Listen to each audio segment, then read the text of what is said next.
أعوذ بالله من الشيطان الرجيم. بسم الله الرحمن الرحيم.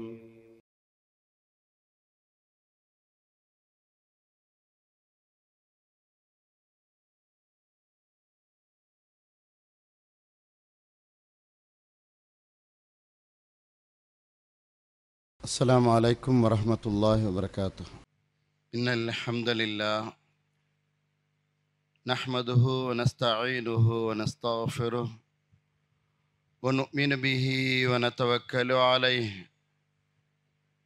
ونعوذ بالله من شرور أنفسنا ومن سيئات أعمالنا. من يهده الله فلا مضل له ومن يضلل فلا هادي له، وأشهد أن لا إله إلا الله وحده لا شريك له، وأشهد أن محمدا عبده ورسوله. أما بعد، فقد قال الله عز وجل: فأعوذ بالله من الشيطان الرجيم. بسم الله الرحمن الرحيم. يا أيها الذين آمنوا اتقوا الله حق تقاته ولا تموتن إلا وأنتم مسلمون. وقال تعالى في آية أخرى: يا أيها الناس اتقوا ربكم الذي خلقكم من نفس واحدة وخلق منها زوجها وبث منهما رجالا كثيرا ونساء واتقوا الله الذي تساءلون به والأرحام إن الله كان عليكم رقيبا. وقال تعالى: يا أيها الذين آمنوا اتقوا الله وقولوا قولا سديدا يصلح لكم أعمالكم ويغفر لكم ذنوبكم ومن يطع الله ورسوله فقد فاز فوزا عظيما. قال نبينا محمد صلى الله عليه وسلم: فإن خير الحديث كتاب الله وخير الهدي هدي محمد صلى الله عليه وسلم وشر الأمور محدثاتها وكل محدثة بدعة وكل بدعة ضلالة وكل ضلالة في النار. அளவற்ற அருளாளனும் நிகரில்லா பேரன்புடையோனுமான வல்ல ரஹ்மானின் திருப்பெயர் போற்றி இந்த ஜும்மாவுரையை ஆரம்பம் செய்கிறேன். வல்ல ரஹ்மானின் சாந்தியும் சமாதானமும் நம் உயிரிலும் மேலான உத்தம தலைவர் நபிகள் நாயகம் ஸல்லல்லாஹு அலைஹி வஸல்லம் அவர்கள் மீதும், இம்மார்க்கத்திற்காக பல்வேறு தியாகங்களை செய்த உத்தம சத்திய சஹாபாக்களின் மீதும், தாபீன்கள், தபா தாபீன்கள், இமாம்கள், நல்லடியார்கள் மற்றும் ஜாமியல் அஸ்ஹரில் ஒன்று குழுமி இருக்கக்கூடிய அனைத்து சகோதர சகோதரிகள் மீதும் உண்டாகட்டுமாக. அன்புமிக்க இஸ்லாமிய சகோதரர்களே, பெரியோர்களே, ஜும்மா தினத்திலே இறை இல்லத்தில் நாம் எல்லாம் ஒன்று சேர்ந்திருக்கிறோம்.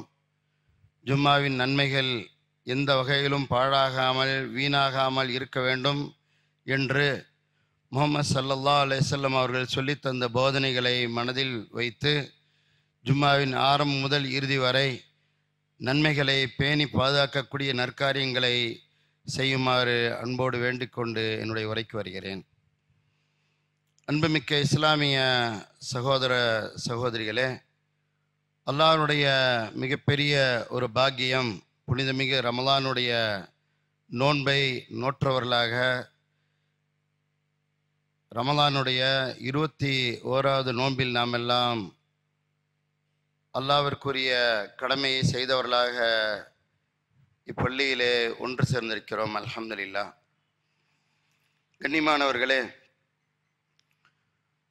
இவ்வுலகிலே ஒவ்வொரு மனிதனும் தான் நல்லவனாக இருப்பதற்கும் தான் தீயவனாக இருப்பதற்கும் தான் வளர்ந்த சூழ்நிலையை காரணமாக எடுத்துச் சொல்வான், அல்லது தன்னுடைய நண்பர்களை மேற்கோள் காட்டி இதுதான் என்னுடைய நன்மைக்கு உரிய காரியம், இதுதான் என்னுடைய பாவத்துக்குரிய தண்டனை என்று நண்பர்களை மையப்படுத்தி பேசுவான்.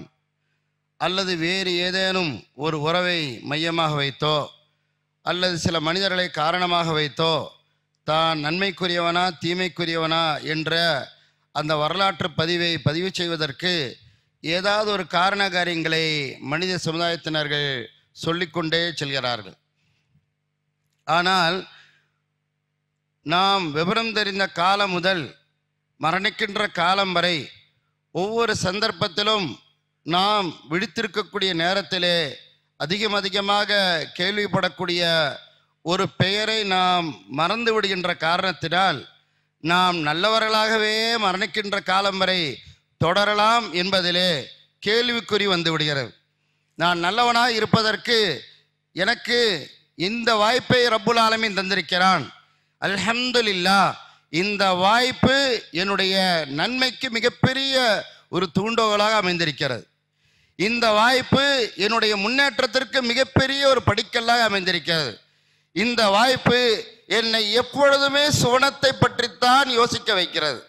அப்படிப்பட்ட ஒரு உயர்ந்த ஒரு வாய்ப்பை அல்லாஹ் தந்திருந்தும் கூட இச்சமூகத்திலே பலரும் அதை பயன்படுத்தாமல் விடுகின்ற காரணத்தினால், அல்லது பயன்படுத்தினாலும் அரையும் குறையுமாக பயன்படுத்துகின்ற காரணத்தினால், ஏனோதானோ என்று விட்டு வீழ்ச்சியாய் இருக்கின்ற காரணத்தினால் பல்வேறு நேரத்திலே அந்த வாய்ப்பை விட்டும் பலரும் வெளியேறி போய் விடுகிறார்கள்.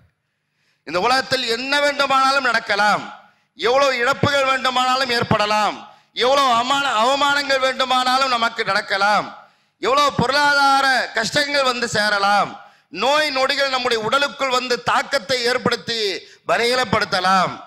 எதுவாக இருந்தாலும் அல்லாஹ் தந்திருக்கக்கூடிய இந்த ஒரு அற்புதமான ஒரு கோல்டன் ஆப்பர்ச்சுனிட்டி என்று சொல்வார்களே, அதைவிட மிகப்பெரிய ஒரு நல் வாய்ப்பை அல்லாஹ் தந்திருக்கிறான் என்றால் நமக்கு அல்லாஹ் சுப்ஹானஹு வ தஆலா தந்திருக்கக்கூடிய மிகப்பெரிய பாக்கியம் ஹாத்தமுன் நபியீன் ரஹ்மத்துல்லில் ஆலமீன் என்று அல்லாஹ் ரப்புல் ஆலமீன் குர்ஆனின் மூலமாக வர்ணித்து சொல்கிறான். உஸ்வத்துன் ஹஸனா, இவர்தான், வேறு யாரும் அல்ல.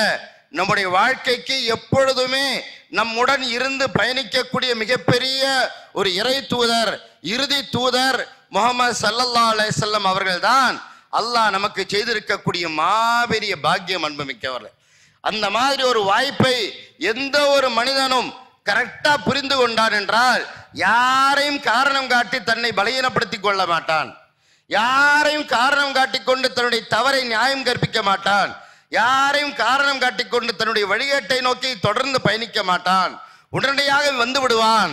யார் இந்த உஸ்வத்துன் ஹஸனா, யார் இந்த ரஹ்மத்துல்லில் ஆலமீன், யார் இந்த ஹாத்தமுன் நபியீன் என்று வரும்போது பஷீராக நதீராக சிராஜும் முனீராக அல்லாஹ் வர்ணித்துக் கொண்டே இருக்கிறான். அப்படிப்பட்ட ஒரு வர்ணனைக்கு சொந்தக்காரராக முஹம்மது ஸல்லல்லாஹு அலைஹி வஸல்லம் அவர்கள் அமைந்திருக்கிறார்கள் என்ற ஒரு பேருண்மையை நாம் மறந்துவிடக்கூடாது. அன்புமிக்கவர்களே, புனிதமிக்க ரமலானுடைய காலத்திலே நாம் அழகான ஒரு நோன்பை நோக்கிறோம். இந்த நோன்பிலே ஏதாவது ஒரு காரியம் விடுபட்டிருக்கிறதா என்று நாம் யோசித்து பார்த்தால் எதுவுமே இல்லை.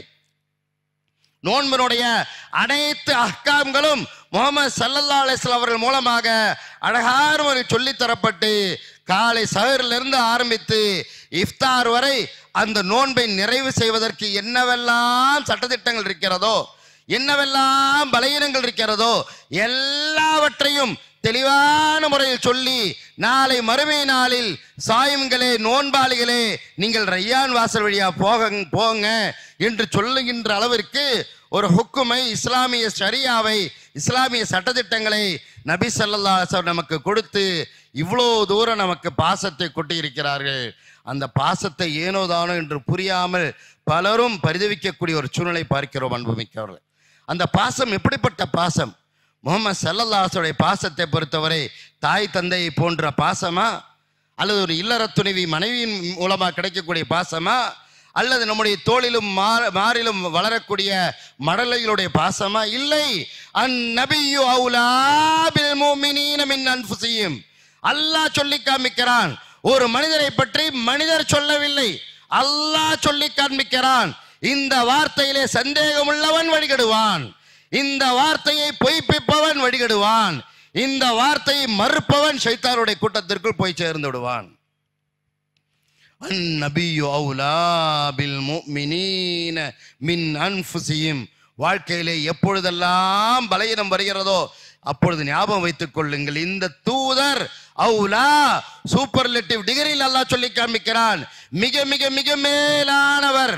பில் முஃமினீன், மூமின்களே, இறை விசுவாசிகளே, உங்களுக்குத்தான், காஃபிர்களுக்கு அல்ல, ஃபாசிக்களுக்கு அல்ல, முனாஃபிக்களுக்கு அல்ல, அல்லது கொள்கையே இல்லாமல் திரியக்கூடியவர்களுக்கு அல்ல. மாறாக மூமின்களே, உங்களுக்குத்தான் மிக மிக மேலானவர். எதை விட மேலானவர்? மின் அன்ஃபுஸிஹிம், உங்களுடைய உயிர்களை விட மிக மிக மேலானவர் என்று சொல்லி அல்லாஹ் சுப்ஹானஹு வ தஆலா இவ்வளோ தூரம் சிலாயித்து சொல்லி காண்பிக்கிறானே. அன்புமிக்க இஸ்லாமிய சொந்தங்களே, இந்த வர்ணனையை எந்த அளவிற்கு நாம் உள்ளத்தால் பதிவு செய்து கொள்ள வேண்டும். நபிகள் நாயகம் ஸல்லல்லாஹு அலைஹி வஸல்லம் வந்து உமர் ரலியல்லாஹு அவர்கள் என்னுடைய உயிரை தவிர வேற எல்லாவற்றை விட நீங்கள் தான் மிக மேன்மையானவர், நேசத்திற்குரியவர் என்று சொன்னபோது, இல்லை, ஈமான் முழுமையடையவில்லை உமரே. அப்புறம் மின் நஃப்சி, என் உயிரை விட என்று சொன்ன அல் ஆன், இப்பொழுதுதான் நீங்கள் முழுமையான ஈமான் கொண்டவராக ஆகிறீர் என்று நபிகள் நாயகம் ஸல்லல்லாஹு அலைஹி வஸல்லம் அவர்கள் சொன்னார் என்று சொன்னால், ஈமானுடைய முழுமை தன்மையை பெறுவதற்கு உயிரை காட்டிலும் நாம் தூதரை நேசித்தே ஆக வேண்டும். அது இறைவனால் விதிக்கப்பட்ட ஒரு பொறுப்பு, கடமை. அந்த கடமையில விட்டு வீழ்ச்சி கூடாது, அந்த கடமையில மறுதளிப்பு கூடாது, அந்த கடமையில பலகீனம் வந்து விடக்கூடாது. அந்த கடமையை உயிர் மூச்சாக நினைத்து இந்த இறை தூதர் உயிருக்கு மேலானவர் என்பதிலே எனக்கு எந்த வகையிலும் அப்ஜெக்ஷனே கிடையாதுங்க என்ற அளவிற்கு வர வேண்டும். அனுபவிக்கவர்களே, ஒரு லிஹியா, ஒரு தாடி வைப்பதாக இருந்தாலும், ஒரு செருப்பணிவதாக இருந்தாலும், ஒரு முடியை சீவக்கூடிய ஒரு காரியமா இருந்தாலும், முடிக்கு எண்ணெயை தேய்க்கக்கூடிய ஒரு காரியமா இருந்தாலும், ஒரு செருப்பை அணியக்கூடிய ஒரு காரியமா இருந்தாலும், நன்மையை வலது கையால் செய்வதா இடது கையால் செய்வதா, நன்மையை வலது கையால் தான் செய்ய வேண்டும் என்ற காரியத்திலும் எல்லாவற்றிலும் முஹம்மது ஸல்லல்லாஹு அலைஹி அவர்கள் உயிருக்கு மேலாகத்தான் நமக்கு இருந்து கொண்டிருக்கிறார். அன்புமிக்கவர், அதனால்தான் அல்லாஹ் சுப்ஹானஹு வ தஆலா சொல்லி காண்பிக்கிறான், லக்கத் ஜாஅக்கும் ரசூலும் மின் அன்ஃபுஸிக்கும், உங்களில் இருந்தே இந்த இறை தூதர் வந்திருக்கிறார். அசீசுன் அலைஹி மா அனித்தும், உங்களுக்கு ஏதாவது சிரமம் வந்து விட்டால் அவர் வருத்தப்படுகிறார். மூமின்களே, உங்களுக்கு ஏதாவது சிரமம் வந்துருச்சுன்னா அவர் மிக வருத்தப்படுகிறார். ஹரீசுன் அலைக்கும் பில் முஃமினீன், மூமின்களே, உங்க மேல ரொம்பவும் ஆர்வமா இருக்கிறார். இந்த இறை தூதர், இறுதி தூதர் 23 வருட காலங்கள்ல மரணிக்கிற காலம் வரைக்கும் ஆர்வமா இருந்தார். அன்புமிக்கவர்களே, யாரும் மறுக்க இயலாது, யாரும் மறுக்க இயலாது. மூமின்களுக்காக வேண்டி அதிகமாக ஆர்வத்தோடு நபிகள் நாயகம் ஸல்லல்லாஹு அலைஹி சொல்லி இருந்திருக்கிறார்கள். பில் முஃமினீன ரவுஃபுர் ரஹீம், இந்த மூமின்கள் மீது கருணை உள்ளவர்களாக, பாசம் உள்ளவராக இந்த இறை தூதர் முஹம்மது ஸல்லல்லாஹு அலைஹி இருக்கிறார் என்று அல்லாஹ் சுப்ஹானஹு வ தஆலா சொல்லி காண்பிக்கிறானே. இந்த வசனத்தின் அடிப்படையிலே நாம் இறை தூதர் மனித சமுதாயத்திலிருந்தே வந்திருக்கிறார், உங்களுக்கு ஒரு கஷ்டம் என்றால் அவர் வருத்தப்படுகிறார், உங்களுக்கு நன்மை செய்வதிலே தன்னுடைய எல்லாவற்றை காட்டிலும் ஆர்வத்தோடு செயல்படுகிறார், பாசமிக்கவராக கருணையுள்ளவராக இருக்கிறார் என்று படைத்த ரப்புல் ஆலமீனே முஹம்மது ஸல்லல்லாஹு அலைஹி வஸல்லம் பற்றி இவ்வளவு சிலாயித்து சொல்லி காண்பிக்கிறான். ஆனால் இன்று முஹம்மது ஸல்லல்லாஹு அலைஹி வஸல்லம் அவர்கள் குறிப்பிட்ட சில அமல்களுக்கு மட்டும்தான் பயன்படுத்தப்படுகிறார். முழுமையான எல்லா விஷயத்திற்கும் அல்லாஹ்வுடைய திருத்தூதரை நான் பொருந்திக் கொள்கிறேன் என்ற நிலைமை வருகிறதா? அன்புமிக்கவர்களை யோசிச்சு பாருங்க. அல்லாஹ் சுப்ஹானஹு வ தஆலா திருமறை குர்ஆனால அழகான முறை சொல்லி காண்பிக்கிறான். உங்களை நீங்கள் திருப்தி அடைவதற்கு அல்லாஹ் முதல் தகுதி படைத்தவன். இரண்டாவதாக நீங்கள் யாரை திருப்திப்படுத்த முடியும் என்றால் இறை தூதர் ஸல்லல்லாஹு அலைஹி வஸல்லம் அவர்களை நீங்கள் திருப்தி அடைய செய்ய முடியும், நீங்கள் மூமின்களாக இருந்தால் என்று அல்லாஹ் சொல்லி காமிக்கிறான். ஒரு மனைவியுடைய திருப்திக்காக வேண்டி எவ்வளோ மனிதன் ரிஸ்க் எடுக்கிறாங்க. ஒரு சகோதரன் நண்பனுக்காக வேண்டி எவ்வளோ ரிஸ்க், எவ்வளோ தூரம் தன்னுடைய உழைப்பை செலவிடுகிறான். தன்னுடைய உறவுகளுக்காக வேண்டி எவ்வளவு முயற்சிகள், எவ்வளவு தியாகங்கள், எவ்வளவு அர்ப்பணிப்புகள். ஆனால் முஹம்மது ஸல்லல்லாஹுடைய திருப்தி நமக்கு வேண்டுமே. அல்லாஹ் சொல்லி காமிக்கிறான், வல்லாஹு வ ரசூலுஹு அஹக்கு அய்யுர்லூஹு இன் கானு முஃமினீன். இவர்கள் மூமின்களாய் இருந்தால் அல்லாஹ்வும் ரசூலும் தான் இவர்கள் திருப்தி அடைவதற்கு மிக மிக தகுதி படைத்தவர்கள் என்று அல்லாஹ் சுப்ஹானஹு வ தஆலா சொல்லி காமிக்கிறான். அல்லாஹ்வை நீங்கள் திருப்தி அடைய செய்ய முடியும் உங்களுடைய இபாதத்துகள் மூலமாக, உங்களுடைய செயல்பாடுகள் மூலமாக, நீங்கள் செய்கின்ற நன்மைகள் மூலமாக ரப்புல் ஆலமீனை சந்தோஷப்படுத்த முடியும் உங்களால். உங்க தந்தை தாய் புரியாமல் இருக்கலாம், மனைவி புரியாமல் இருக்கலாம், உறவுகள் புரியாமல் இருக்கலாம், அல்லாஹ் புரிந்து கொள்வான். இறை தூதர் ஸல்லல்லாஹு அலைஹி வஸல்லம் அவர்களும் புரிந்து கொள்வார்கள். அப்படிப்பட்ட பொருத்தத்தை பெற்றவர்களாக நாம் வாழ வேண்டுமா இல்லையா அன்புமிக்கவர்களே? இந்த அல்லாஹ் தன்னை பற்றி சொல்லி காண்பிக்கிறான். இரண்டாவது தூதரை சொல்லிவிட்டு இவர்கள் தான் மிக மிக அல்லாஹ்வும் ரசூலும் தான் மிக மிக தகுதி வாய்ந்தவர்கள். அஹக்கு, இங்கேயும் மிக மிக தகுதி வாய்ந்தவர்கள். எதற்கு? திருப்தி அடைவதற்கு என்று அல்லாஹ் சுப்ஹானஹு வ தஆலா சொல்லி காண்பிக்கிறான். அங்கே நிபந்தனையாக அல்லாஹ் வைப்பது, நீங்கள் மூமின்களாய் இருந்தால். அல்லாஹ் ரசூலும் தான் எனக்கு திருப்தி அடைய செய்வதற்கு சரியான ஒரு வழிமுறை. நான் அல்லாஹ்வை திருப்தி அடைய செய்து விட்டேன், பிறகு அல்லாஹ்வுடைய திருத்தூதர் ஸல்லல்லாஹு அலைஹி வஸல்லம் அவர்களை திருப்தி அடைய செய்து விட்டேன் என்ற அளவிற்கு நம்முடைய அமல்கள், செயல்பாடுகள் இவற்றையெல்லாம் நாம் நல்ல முறையிலே பரிசீலனை செய்து பார்த்து நாம் அழகிய முறையிலே நம்முடைய வாழ்க்கையை கொண்டு செல்ல வேண்டிய கட்டாயத்தில் இருக்கிறோம் அன்புமிக்கவர்களே. காரணம், ஏன் இவ்வளவு தூரம் நாம் அழுத்தமா சொல்கிறோம் என்றால், இப்பொழுதுள்ள காலகட்டத்திலே எங்கே பார்த்தாலும் அன்பு அன்பு அன்பு என்று அன்புக்காக ஏற்றி தவிக்கிறார்கள். அன்பு கிடைக்கவில்லை என்றால் தற்கொலை செய்து கொள்கிறார்கள். சிறார்கள் இருந்து முதியவர்கள் வரை அன்பு கிடைக்கவில்லை என்றால் மனித சமூகத்திலே நமக்கு அன்பு குறைவாத்தான் கிடைக்கும் என்ற பேருண்மை புரிந்து கொண்டு அல்லாஹ்தான் அன்பை முழுசா உலகத்துக்கு தர்றான். அல்லாஹ்தான் தர்றான். அல்லாஹ்தான் மனித உள்ளங்களுக்கு மத்தியில் பாச பிணைப்பை உண்டாக்குறான். நீங்க எவ்வளவுதான் செலவு செஞ்சாலும் முடியாது என்று அல்லாஹ் சொல்லி காமிக்கிறான். எனவே அந்த அன்புக்காக வேண்டி ஏங்கி ஏங்கி ஏங்கி எத்தனை பேர் டிப்ரெஷனுக்குள்ள போறாங்க, எத்தனை பேர் மன அழுத்தத்துக்குள்ள போறாங்க, எத்தனை பேர் தொழுகையை விட்டுறாங்க, எத்தனை பேர் நல்லவங்க லிஸ்ட்டை விட்டு கெட்டதுக்கு போயிடுறாங்க, எத்தனை பேர் போதை பொருளுக்கு போய் விழுந்து விடுகிறார். அன்புதான். அன்புக்கு கிடைக்கலையா வேற வேற வேற வேற வேற அப்படியே சிந்தனை சிதறி விடுகிறது. ஒரு மனிதனுடைய உடம்பு எந்த அளவுக்கு ஒரு அற்புதமான மிஷின் அன்புமிக்கவர்களே.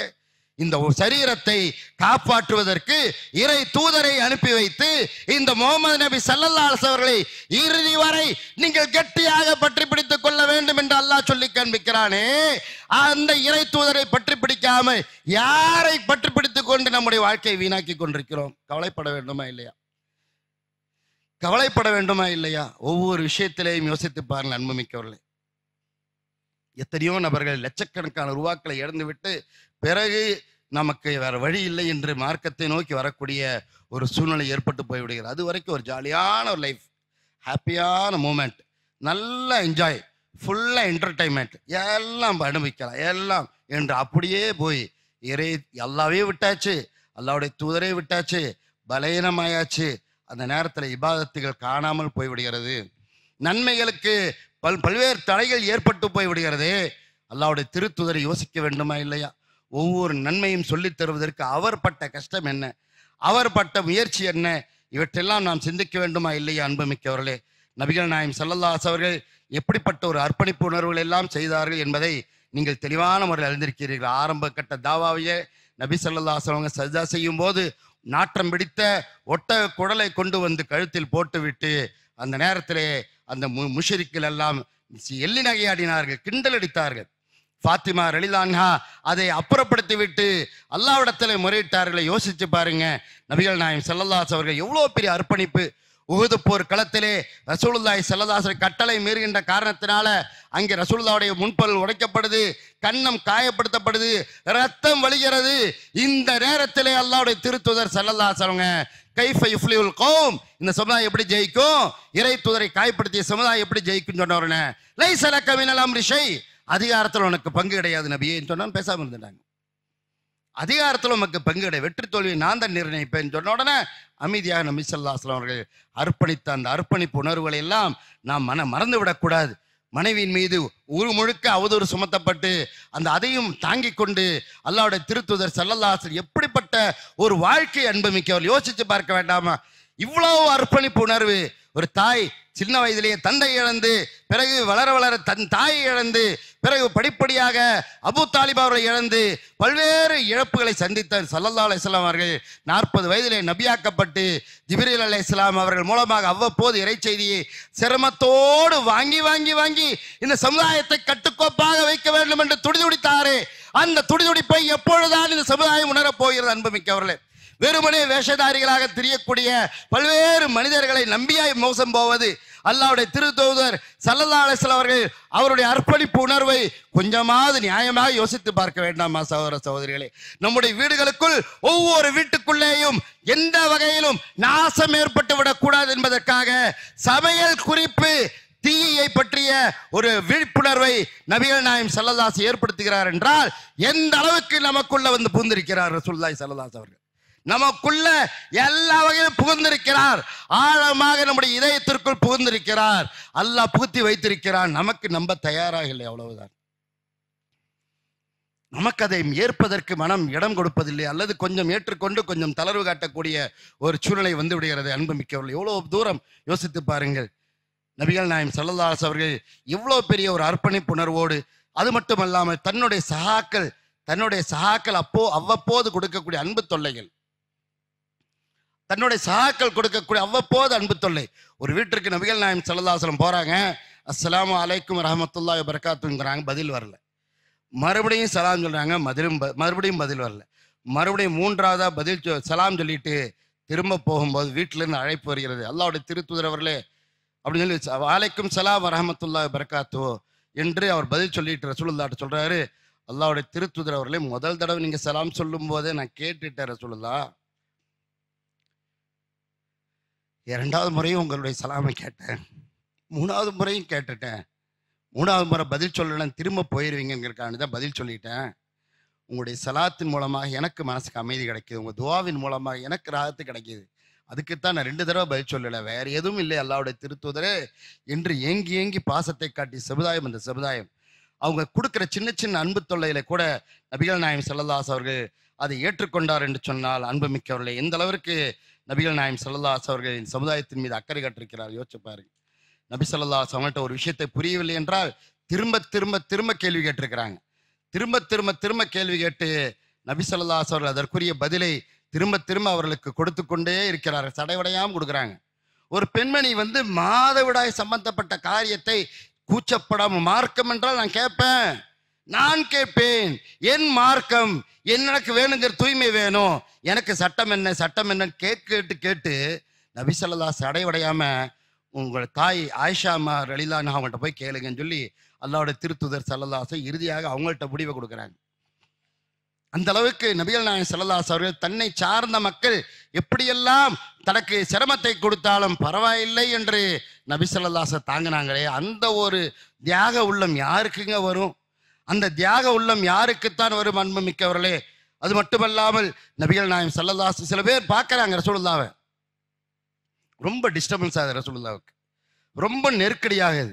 இந்த நெருக்கடியில் எப்படியாவது ரசூலுல்லாஹ் விடுவிக்கணுங்கிறக்காண்டி அல்லாஹ்வுடைய திருத்தூதர் ஸல்லல்லாஹு அலைஹி அவர்களே, நான் உங்களுக்கு ஒரு கூடாரத்தை அமைத்து தரட்டுமா ரசூலுல்லாஹ், கொஞ்சம் பிரைவேசி நல்லா ஃப்ரீயாக இருந்துக்கலாமே அப்படின்னப்ப நபி ஸல்லல்லாஹு அலைஹி அவர்கள் சொன்னாங்க, இப்படிப்பட்ட வார்த்தை பாருங்க, ஒரு சமூகத்தை இந்த அளவுக்கு நேசிக்கக்கூடிய ஒரு இறை தூதரை இந்த சமுதாயம் எப்படி வைத்திருக்கிறது என்று யோசிச்சு பாருங்க. எந்த பிரைவேசி எனக்கு தேவையில்லை என்று அடிச்சு நிறுத்தி வார்த்தை சொல்லல நபி ஸல்லல்லாஹு அலைஹி அவர்கள், மக்கள் எல்லாம் என்னுடைய சட்டையை பிடித்து இழுக்க வேண்டும் என்று நான் விரும்புகிறேன். மக்கள் நடக்கும்போது, மக்களோடு மக்களாக நான் நடக்கும்போது அவருடைய பாதங்கள் அறியாமல் தெரியாமல் என்னுடைய பாதத்தின் மீது பட வேண்டும் என்று நான் நினைக்கிறேன். இந்த அளவுக்கு ஒரு நல்ல மக்களோட மக்களாக நெருக்கமான கூட்டத்துக்குள்ள ஒரு ஆளாத்தான் நான் நடந்து போகணும்னு நினைக்கிறேன். நல்ல ஃப்ரீயே எனக்கு போகணும், நான் ஒரு இறை தூதர், இறுதி தூதர், எனக்கு அந்த அந்தஸ்தெல்லாம் வேணாம், மக்களோட மக்களாக தான் இருக்கணும் என்று நபிகள் நாயகம் ஸல்லல்லாஹு அலைஹி அவர்கள் எந்த அளவுக்கு தன்னை எளிமைப்படுத்தி வைத்துக் கொண்டார்கள் அன்புமிக்கவர்கள். உமர் ரலியல்லாஹு அவர்கள் அவருடைய மேனியை, ரசூலுல்லாஹ்வுடைய மேனியை பார்த்துட்டு படுத்து எந்திரிச்ச உடனே மேனியை பார்த்தால் எல்லாம் உடம்பெல்லாம் அப்படியே தழும்பா தெரியுது, அந்த விரிப்பினுடைய அடையாளம் உடம்புல தெரியுது. உடனே அல்லாஹ்வுடைய திருத்தூதரை, இன்ன கிஸ்ரா வ கைஸர ஃபீமா ஹுமா ஃபீ வ அன்த ரசூலுல்லாஹ், ரோமாபுரி மன்னர்களும் பாரசீக மன்னர்களும் எப்படி எப்படி எல்லாமோ சொகுசா இருக்கிறாங்க, நீங்களும் எங்களுக்கெல்லாம் இறை தூதரா இருக்கிறீங்க, சொல்லுங்க ஏதாவது ஒன்று பண்ணலாம் எனக்கு தோணுது என்று உமர் ரலியல்லாஹு சொன்ன போது, உமரே நமக்கெல்லாம் மறுமை அவர்களுக்கு இம்மை சொந்தமானது என்பதை மறந்து விட்டீரா என்று கேட்ட உடனே உமர் அவர்கள் அல்லாஹ்விடத்தில் துஆ செய்யுங்க, எனக்காக வேண்டி பாவ மன்னிப்பு தேடுங்கள் என்று உடனே வாபஸ் வாங்குறாங்க. இப்படியாக முஹம்மது ஸல்லல்லாஹு அலைஹி அவர்கள் எல்லா வகையிலும் இணங்கி வேலை செய்கிறாங்க. ஒரு இடத்துல நின்றுட்டு அப்படியே ஒரு ஆஜானுபாகமான வலிமையோட ஒரு இந்த மதீனா நகருக்கு இந்த பகுதிக்கு நான் மிகப்பெரிய ஒரு அதிபர் என்ற வகையில் நிற்க வேண்டிய ஒரு மனிதர் அந்த நேரத்தில் அகழ்போர் நேரத்தில் அந்த நேரத்தில் அப்படியே மண்ணை பாறை உடைக்கிறார். ரசூலுல்லாஹ்வுடைய மேனியில நாங்கள் மண்ணை பார்த்தோம், மண்ணுடைய அடையாளத்தை பார்த்தோம். அங்க ஒரு பக்கம் அன்சாரி தோழர்கள் எல்லாம் துவா செய்யறாங்க. அப்படியே ஒரு கவிதையாக அந்த சிரமம் பசிபற்றியோட அந்த நேரத்தில் அவர்கள் நஹனுல்லதி பாயவு முஹம்மதா அலல் ஜிஹாதி மா பகீனா அபதா, அந்த மக்கள் அந்த நேரத்திலே பாடினார்கள். புகாரி ஷெரீஃபில் இடம்பெற்ற செய்தி, நஹனுல்லதி பாயவு முஹம்மதா, இந்த இறை தூதரத்தில் நாங்கள் எல்லாம் பையத்து செஞ்சு கொடுத்திருக்கிறோம், வாழும் காலமெல்லாம் எங்களை நாங்களே அர்ப்பணிக்க தயார் என்று நாங்கள் ஒப்பந்தம் செய்து கொடுத்திருக்கிறோம் என்று அந்த கஷ்டத்தில் அந்த மக்கள் எல்லாம் பார்த்து விட்டார்களே, அந்த அர்ப்பணிப்பை எல்லாம் மறந்து விடலாமா சகோதர சகோதரிகளே? அந்த அர்ப்பணிப்பை எல்லாம் மறந்து விடலாமா, தூக்கி வீசி விடலாமா? உடனே நபிகள் நாயகம் ஸல்லல்லாஹு அலைஹி இங்கிருந்து ஃபாஃபிர் லில் அன்சாரி வல் முஹாஜிரா, யா அல்லாஹ் இந்த அன்சாரிகளுக்கும் முஹாஜிர்களுக்கும் நீ மன்னிப்பை நல்குவாயாக என்று அந்த அகழியை வெட்டினாங்களே, வயிற்றுல கல்லை கட்டிக்கிட்டு பசி பட்டினியோட மக்களாக நான் சேவகன், நான் சேவகன், நான் அல்லாஹ்வுடைய ஹாதிம், அல்லாஹ்வுடைய பணியால் என்னுடைய பணியை நிறைவு செய்கின்றவரை விடமாட்டேன் என்று போராடினாரே, அந்த போராட்டத்தை நம்மால் கொஞ்சமாவது செய்துவிட முடியுமா? அன்புமிக்கவர்கள் யோசிச்சு பாருங்க. நபிகள் நாயகம் ஸல்லல்லாஹு அலைஹி அவர்கள் எல்லா வகையிலும் அந்த மக்களுக்காக பாடுபட்ட உழைப்பு அவர்களுக்கு மட்டுமல்ல, இறுதி காலம் வரை இருக்கக்கூடிய எல்லோருக்கும் சேர்ந்துதான். என்னுடைய உழைப்பு இறுதி காலம் வரை இருக்கக்கூடிய எல்லா மக்களுக்கும் சேர்த்துத்தான் என்று நபிகள் நாயகம் ஸல்லல்லாஹு அலைஹி வஸல்லம் அர்ப்பணிப்பை உணர்ந்தார்களே, புரிந்தார்களே. அப்படிப்பட்ட அர்ப்பணிப்பை நாம் எந்த வகையிலும் சாதாரணமாக கருதிவிடக்கூடாது என்புமிக்கவர்களே. எனவே நாம் ஒவ்வொரு சந்தர்ப்பத்திலையும் இறுதி தூதர் முஹம்மது ஸல்லல்லாஹு அலைஹி அவர்கள் நம் மீது அதிகமாக நேசம் வைத்திருக்கிறார். நமக்கு ரவுஃப் ரஹீம் என்று அல்லாஹ் இந்த இறை தூதரை பற்றி அடையாளப்படுத்தி காட்டுகிறான் என்றால் அந்த அடையாளத்தை நாம் மறுக்கக்கூடாது, மாற்றவும் கூடாது, திரிக்கக்கூடாது, அது வியாக்காரம் சொல்லக்கூடாது. முஹம்மது ஸல்லல்லாஹு அலைஹி அவர்கள் அல்லாஹ்வுடைய திருத்தூதர் வாழ்ந்த காலத்திலிருந்து இறுதி காலம் வரை இருக்கக்கூடிய எல்லா மனிதர்களையும் முஹம்மது ஸல்லல்லாஹு அலைஹி நேசித்த காரணத்தினால்தான் மறுமை நாளில் சஜிதாவிலேயே கிடக்கிறாங்க. ஜிப்ரீலே முகமதுக்கு என்ன வேண்டும் என்று போய் கேளுங்க, இல்லை என் சமுதாயம் என்று அந்த விஷயத்தில் ஒப்பந்தம் வாங்குகின்ற வரை ரசூலுல்லாஹி ஸல்லல்லாஹு அலைஹி அவர்கள் சஜிதாவிலேயே கிடைக்கிறார் என்று சொன்னால் எப்படிப்பட்ட ஒரு அர்ப்பணிப்புள்ள இறை தூதர், உயிருக்கு மேலான இறை தூதரை நம்முடைய உள்ளத்தில் வைத்துக் கொண்டு பாதுகாக்க வேண்டும். அன்புமிக்கவர்களே, அதைத்தான் அழகான முறையில் நாம் சொல்லுவதென்றால், பல்லிகு அன்னி வலு ஆயா, என்னிடத்திலிருந்து ஒரு செய்தி கிடைச்சாலும் விடாதீங்க, எத்தி வைங்க. என்னிடத்திலிருந்து ஒரு செய்தி கிடைச்சாலும் நீங்க விடாதீங்க, எத்தி வைங்க மக்களுக்கு என்று சொன்ன அடிப்படையில் தான் நம்முடைய ஊர்ல ஆயிஷா சித்திகா மகளிர் இஸ்லாமிய கல்லூரி உருவாக்கப்பட்டுச்சு. ஃபிர்தௌசியா அரபிக் காலத்தில் நான் படிக்கும்போது ஆயிஷா சித்திகா மகளிர் கல்லூரியின் சகோதரி படிச்சிருந்த நேரத்தில் வருகை தந்து, மாஷா அல்லாஹ், இச்சமுதாயத்திலே மகளிருக்கு என்று ஒரு மாபெரிய ஒரு கேந்திரம், இந்த சமுதாயத்திலே மகளிருக்கு என்று மகளிர் என்றால் பெண்கள் என்றால் நரகத்திற்கு செல்லக்கூடியவர்கள் என்ற பல்வேறு செய்திகள் இருந்தாலும் இவர்கள் எல்லாம் சொர்க்கத்திற்காக தேர்ந்தெடுக்கப்பட்ட இலங்கையிலிருந்தெல்லாம் அந்த நேரத்தை படித்துக் கொண்டிருந்த நேரம். சுபஹான் அல்லாஹ், 30 வருடங்களுக்கு மேலாக ஆயிஷா சித்திகா இந்த ஊரிலே தடம் படிந்து எத்தனையோ ஆலிமாக்கள் உருவாக்கப்பட்டு இந்த இறை தூதர் உயிருக்கு மேலானவர் என்பதை அழகிய முறையிலே எடுத்து சொல்லும் போது அங்கிருந்தும் சில கிதாபுகள் கிடைக்காதா என்று முதலாவதாக அங்கிருந்து உள்ள அரபி கிதாபை எடுத்து வாசித்து பார்த்து உருவானவன் தான் இந்த உமர் அலி அன்புமிக்கவர்கள். அதை சொல்லிக் கொள்வதிலே மகிழ்ச்சி அடைகிறேன். எப்படியோ இருந்தோம், ரப்புல் ஆலமீன் இதயத்தை கொடுத்து இந்த மார்க்கத்தை காப்பாற்று என்று சொன்னார். போராடி போராடி போராடி அல்லாஹ்வுடைய மார்க்கத்தை காப்பாற்றுகிறோம் என்றால் அன்புமிக்கவர்களே, இந்த ஊரும் ஒரு காரணம் என்பதை நாம் உங்களிடத்தில் சொல்லி காண்பிக்கிறோம். ஒரு சொல்ல வேண்டிய முக்கியமான செய்தி என்னவென்றால், ஆயிஷா சித்திகா மகளிர் இஸ்லாமிய கல்லூரியிலே நிஹார் நிஷா ஆலிமா என்ற ஒரு ஆலிமா படித்து முடித்தார். எங்கள் ஊரில் கோவை மாநகரில் அவங்க பணி செஞ்சுட்டு இருந்தாங்க. 13 வருட காலம் பணி செஞ்சாங்க. ஒரு நாள் வழக்கம் போல் கிளாஸ் எடுத்துகிட்டு போகிறாங்க. அடிக்கடி சொல்லுவாங்க, நிர்வாகத்தில் சொல்லும்போது கொஞ்சம் உடம்பு சுகம் இல்லை, பாடம் சரியாக படிக்க மாட்டேங்கிறாங்க, ப்ரெஷர் அதிகமாகுது, 200க்கு மேலே போகுது, கவலையாக இருக்குது என்று சொல்லிக்கொண்டே இருந்த அந்த சகோதரி மார்க்கத்தை பிரச்சாரம் செய்கிறார். கஷ்டப்பட்டு பிரச்சாரம் செய்கிறார், ரிஸ்க் எடுத்து வருகிறார், மீண்டும் மீண்டும் வருகிறார், பாடங்கள் நிறைய நடத்தணும்னு ஆசைப்படுறாரு. ஒரு மாணவியை உருவாக்கி இருக்காங்க பாருங்க. சுபஹானல்லாஹ். ஆயிஷா சித்திகா மகளிர் இஸ்லாமிய கல்லூரியிலே படித்த அந்த சகோதரி எல்லாம் பையனும் பிள்ளை நல்லா வளர்ந்து பெரியவங்களா இருக்கிறாங்க. இந்த மாதிரி நேரத்தில் ஒரு நாள் கிளாஸ் எடுத்துட்டு சாயங்காலம் 4 மணிக்கு வீட்டுக்கு போறாங்க. இரவெல்லாம் முடியுது, தூங்குறாங்க. ஊடுபடிக்கு கால் வருது. பையன் கூப்பிட்டு சொல்றான், அப்பா இறந்துட்டேன், அம்மா வஃபாத்தாயிட்ட, துவா செய்க என்று அந்த பையன் அடிக்கிறான். பையனுக்கு ஒரு 20 வயசு தான் இருக்கும். தாயை கட்டி காப்பாற்றினான் அந்த அந்த சிறுவன். தாயை கட்டி காப்பாற்றினான். கடைசி மூச்சு வரைக்கும் தாவா தாவா தாவா என்று பல்லிகு அன்னி வலு ஆயா, என் சமுதாயத்துக்கு நான் ஏதாவது செஞ்சுட்டு போகணும் என்று எழுத்துத்துறையிலையும் சாதிச்சாங்க, தாவா ரீதியிலையும் சாதிச்சாங்க என்று சொன்னால் அன்புமிக்கவர்களே, இதெல்லாம் நாம் ஏன் நினைவு கூறுகிறோம் என்றால், நிறைய நன்மைகள் நடந்து கொண்டிருக்கிறது, சில குறைகளும் இருக்கிறது. அதை நாம் மிகைப்படுத்த விரும்பவில்லை. அவருடைய குறைகளை நீங்கள் இந்த ரமலானிலே சரி செய்து விடுங்கள். இறை தூதரோடு நாம் கெட்டியாக நம்முடைய பாதையை பயணிக்க வேண்டும். இறை தூதரோடு உள்ள பயணத்தை எப்பொழுதும் நாம் பலகீனப்படுத்தி விடக்கூடாது. அன்புமிக்கவர்களே, ஒவ்வொரு சந்தர்ப்பத்திலும் அல்லாஹ் தந்திருக்கக்கூடிய இந்த உயர்ந்த வாய்ப்பை, சிறந்த வாய்ப்பை, காயல்மா நகருக்கு என்று இருக்கக்கூடிய கண்ணியமான ஒரு வாய்ப்பை நீங்கள் எல்லோரும் தக்க வைத்துக் கொண்டு மூத்தவர்களோடு கலந்து ஆலோசித்து இந்த தௌஹீதை, இந்த ஏகத்துவ எழுச்சியை இன்னும் சிறப்பான முறையில் கொண்டு சென்று இறை தூதருடைய வழியிலே இறுதி வரை பயணிப்போம் என்று சபதம் எடுக்கக்கூடிய தௌஃபீக் அல்லாஹ் நம் அனைவருக்கும் வழங்குவானாக.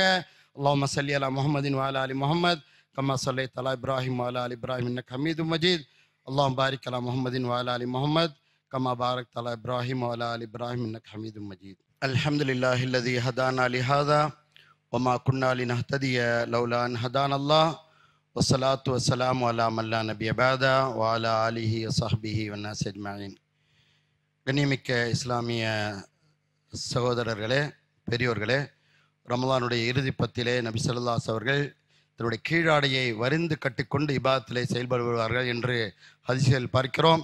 எனவே ரமலானுடைய இறுதி பத்திலே நாம் இபாதத்துகளிலே எல்லா வகையிலும் ஆர்வமாக, முழு ஆர்வமாக இறங்கி செயல்பட வேண்டும். திருமறை குர்ஆன் ஓதுவதானாலும், திக்ருகள் அதிகமாக செய்வதானாலும், இன்னும் பிற நன்மைகளை செய்வதிலே ஆர்வத்தோடு நாம் எல்லா வகையிலும் செயல்பட வேண்டும். அல்லாஹ் சுப்ஹானஹு வ தஆலா நமக்கு கொடுத்திருக்கக்கூடிய காலகட்டம் குறைந்த காலகட்டம்தான். அந்த குறைந்த காலகட்டத்தில் எவ்வளவு தூரம் நன்மைகள் செய்ய முடியும் என்பதை பற்றித்தான் நாம் சதா காலம் யோசித்து கொண்டே இருக்க வேண்டும். அது யார் நம்மை கண்டுகொண்டாலும் கண்டுகொள்ளாவிட்டாலும் நன்மை செய்வதற்காக வேண்டி பிறந்தவர்கள் நாம் எல்லாம். அல்லாஹ்விற்கு அடிமையாக இருக்க வேண்டும். அந்த அடிமைத்தன்மையை எல்லா வகையிலும் அல்லாஹ்விற்கு பயந்து அந்த அடிமைத்தன்மையை நிரூபிக்க வேண்டும். அல்லாஹ்விடத்தில் ஆதரவு வைத்து அந்த அடிமைத்தன்மையை நிறைவு செய்ய வேண்டும். அல்லாஹ்விற்கு கட்டுப்பட்டு நாம் அந்த அடிமைத்தன்மையை நிறைவு செய்ய வேண்டும். பயந்து, கட்டுப்பட்டு, ஆதரவு வைத்து, நேசித்து அந்த அடிமைத்தன்மையை காப்பாற்றிக் கொள்ள வேண்டும். இறைவா, உனக்கு அடியார்களாக வாழ்வதில் நாங்கள் எல்லாம் பெருமை கொள்கிறோம். யா அல்லாஹ், உன்னுடைய புகழை உயர்த்துவதற்குத்தான் நாங்கள் எல்லாம் உருவாக்கப்பட்டிருக்கிறோம். அப்படிப்பட்ட உன்னுடைய புகழை உயர்த்துவதற்கு எங்களால் என்ற எல்லா முயற்சிகளையும் நாங்கள் செய்வோம். என்னுடைய பேச்சு எப்பொழுது நிற்கும் என்று எங்களுக்கு தெரியாது, நீதான் முடிவு செய்கிறாய். எனவே நாம் அடுத்த ரமலானில் ஹயாத்தோடு இருப்போமா இருக்க மாட்டோமா என்று தெரியாது.